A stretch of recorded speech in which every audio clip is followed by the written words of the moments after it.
Assalamualaikum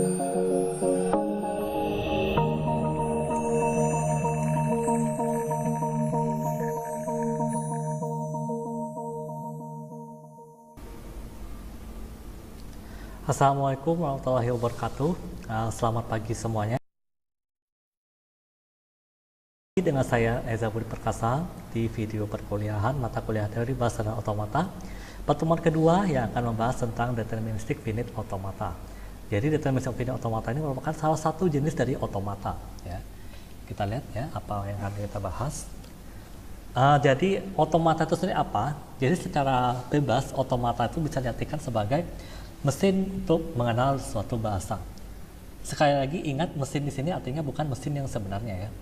Bukan mesin seperti yang bisa kita lihat sehari-hari, tapi ini merupakan gambaran saja ya, jadi ilustrasi saja ya, walaupun istilahnya adalah mesin ya. Jadi automata ini dia digunakan untuk mengenali setiap bahasa yang ada di hierarki Chomsky ya. Kemarin sudah kita bahas tentang hierarki Chomsky, mulai dari level 0 sampai level 3 ya. Nah, yang kita akan bahas adalah yang pertama, finite set automata. Jadi deterministic finite automata ini merupakan salah satu jenis dari finite set automata ya. Level 3 atau grammar yang regular grammar ya. Kemudian ada push down automata ya. Nanti kita bahas di pertemuan selanjutnya. Push down automata ini digunakan untuk level 2 yang merupakan context free grammar.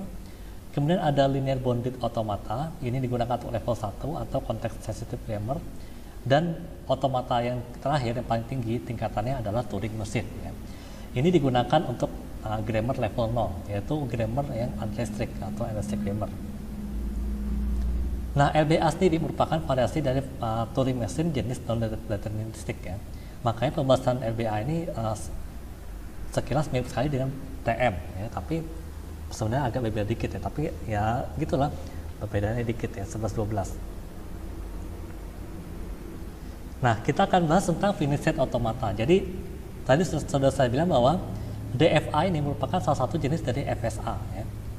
Seperti saya bilang tadi bahwa automata di sini artinya bukan mesin fisik ya, melainkan sebuah model matematika dan suatu sistem yang menerima input dan mengeluarkan output yang diskrit ya. Nah, FSA ini seperti namanya finite ya. Finite artinya berhingga. Jadi jumlah state-nya adalah berhingga. Dia tidak tak berhingga, tapi berhingga ya. Itu finite set automata. FSA itu bisa berpindah dari satu state ke state lainnya berdasarkan yang namanya fungsi transisi ya. Nah, FSA ini dia tidak mempunyai tempat penyimpanan atau memori. Jadi hanya modelnya saja ya. Jadi untuk mengingat suatu bahasa dia akan ingat sebentar lalu dibuang. Jadi tidak ada namanya memori ya. Pengaplikasian FSA ini adalah kalau di kehidupan sehari-hari adalah pada elevator ya atau lift, kemudian pada text editor, kemudian ada pada analisis leksikal, pengecek parity ini maksudnya adalah ganjil atau genap ya, dan protokol komunikasi jaringan ya, itu pengaplikasian FSA ya. Nah, contoh kasus FSA ini adalah ini. Mungkin kalau kalian kenal game logik yang level 1 mungkin seperti ini ya. Ini adalah kasus dari sayur-sayuran, domba, dan serigala ya, yang akan diseberangkan oleh petani. Bagaimana caranya agar ketiga-tiga ini dapat terseberang, tapi ingat ya, setiap kali menyeberang ya, maka akan terjadi rantai makanan, yaitu misalnya kalian akan menyeberangkan sayuran dulu ke seberang. Yang akan terjadi di sini adalah serigala akan memakan dombanya ya. Begitupun kalau misalnya kalian seberang serigalanya dulu ya. Kalian seberangkan serigala ke seberang ya, yang akan terjadi di sisi lain adalah domba akan memakan sayuran. Ingat ya, rantai makanan seperti apa ya. Jadi bagaimana caranya kita menyeberangkan ketiga-tiganya tanpa harus berinteraksi dengan rantai makanan tersebut ya, seperti itu. Nah, dalam FSA itu ada beberapa notasi. Yang pertama adalah lingkaran. Lingkaran itu ada Q-nya ya, di dalam kata tulisan Q-nya itu adalah state ya. State yang namanya adalah Q ya. Kemudian ada panah ya. Panah, kemudian di panahnya ada X ya. Maksudnya itu adalah transisi ya. Transisi yang inputnya adalah X, namanya X ya. Kemudian misalnya ada lingkaran tadi, ada state tadi.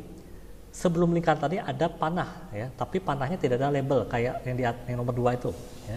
Itu artinya adalah state awal ya. Kemudian kalau lingkaran double seperti yang nomor 4 ini, itu artinya adalah state akhir ya. Nah, FSA ini ya digunakan sebagai penerimaan bahasa seperti yang saya bilang tadi ya. Jadi harus diingat bahwa elemen dari suatu bahasa itu adalah string ya. Kayak bahasa kita sehari-hari itu kan ada namanya string ya. Kemudian string itu adalah kombinasi dari deretan simbol atau karakter dari alfabet yang diberikan. Jadi ada alfabet juga ya. Sama kayak kita lah, kita kenalnya A, B, C, D sampai Z. Nah itu alfabet ya. Begitupun dalam FSA ada juga namanya alfabet. Nah alfabet itu sendiri artinya adalah himpunan dari suatu simbol atau karakter. Jadi karakter tunggal. Ya. Contohnya tadi itu A, B, C, D sampai Z itu namanya alfabet. Ya. Kemudian bahasa itu adalah himpunan dari string yang terima. Jadi gambarannya gini ya, alfabet itu akan membentuk sebuah string, membentuk beberapa string ya. Alfabet bisa tidak berhingga ya. Kemudian string juga bisa tidak berhingga ya. Dan bahasa itu berhingga. Jadi bahasa itu merupakan hasil penyaringan dari string ya. Penyaringannya bagaimana? Lihat aturannya ya. Jadi ada aturan untuk menyaringnya ya. Nah pada FSA itu sebuah string akan diterima jika dan hanya jika transisi untuk karakter terakhir tersebut mencapai state akhir ya. Jadi kalau tidak mencapai state akhir maka string tersebut tidak ada di bahasa ya. Seperti itu. Nah jadi gambarnya seperti ini. Dari alfabet ya yang jumlahnya banyak akan digabungkan menjadi sebuah string ya. Nah string ini perhatikan kenapa bisa tidak berhingga, karena setiap perulangan string atau setiap penukaran posisi alfabet atau pengulangan alfabet itu akan dihitung. Jadi misalnya saya punya string BA ya. Lalu ada lagi string BAA. Kemudian ada string lagi AAB. Maka BAA dan AAB itu akan dianggap sebagai string yang berbeda ya. Karena itu posisi saja sudah berbeda ya.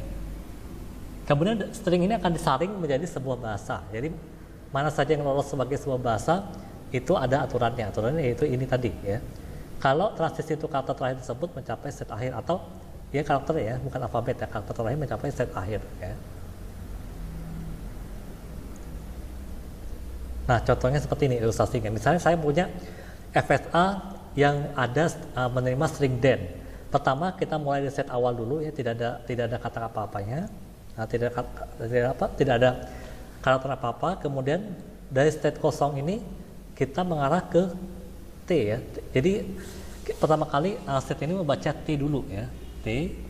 Kemudian setelah T ada transisi H ya. H ini diterima menjadi TH ya, digabungkan saja ya TH.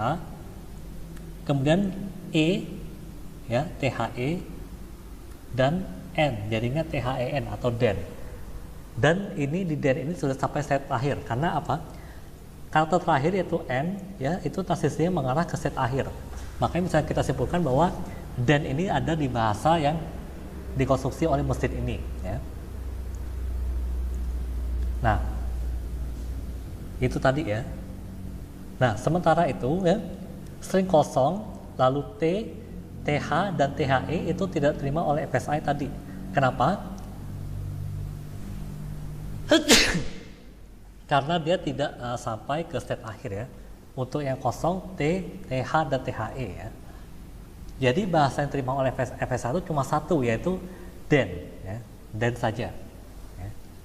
Jadi namanya bahasa itu ini bukan berarti bahasa Indonesia, bahasa Inggris atau bahasa Pascal, bahasa Java, bukan ya, tapi ini maksudnya, ini namanya bahasa ya. Nah kita akan membahas salah satu dari jenis FSA yaitu DFA atau Deterministic Finite Automata ya. Untuk DFA ini ya, ketentuannya adalah dari suatu state itu harus tepat ada satu state berikutnya untuk setiap simbol masukan yang diterima ya. Secara matematis ya, DFA ini didefinisikan sebagai quintuple atau 5 tuple, yaitu M, Q, sigma, delta, S dan F ya. Di mana Q itu adalah himpunan state-nya ya. Kemudian sigma itu adalah simbol inputnya ya. Lalu delta itu adalah himpunan fungsi transisi, di mana fungsi transisi ini adalah hasil kali silang antara Q dan sigma ya. Lalu S itu ada set awalnya ya. Kenapa saya bilang himpunan? Karena bisa jadi set awalnya lebih dari satu ya. Sedangkan F itu adalah himpunan set akhir karena bisa jadi set akhir jumlahnya lebih dari satu. Nah, contoh soal seperti ini ya.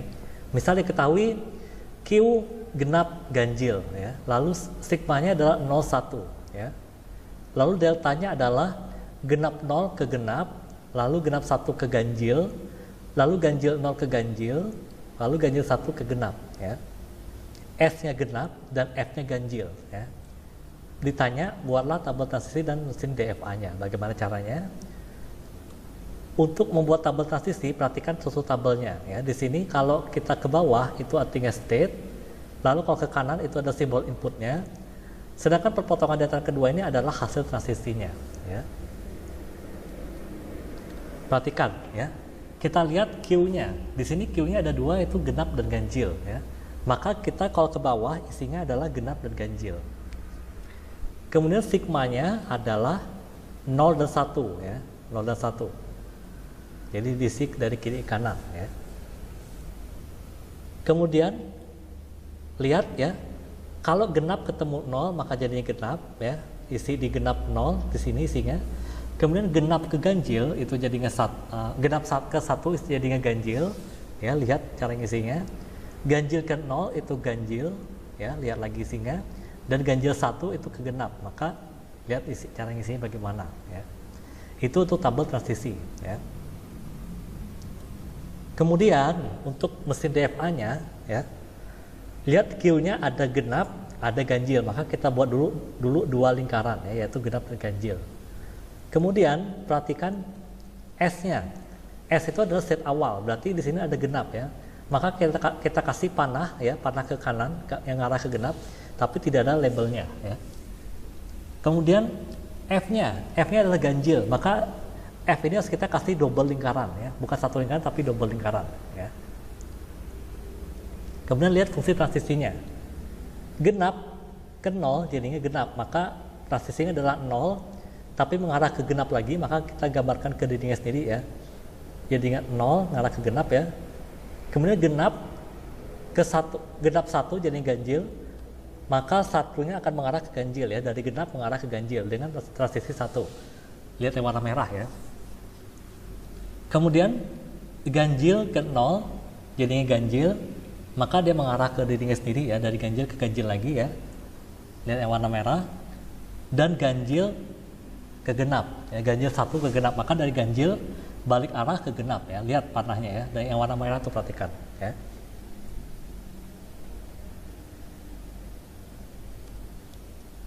Oke, untuk pertemuan kali ini cukup sekian ya. Saya akhiri sampai sini. Kalau ada pertanyaan silakan ditanyakan ya di komentar ataupun di grup WA ataupun di Classroom ya.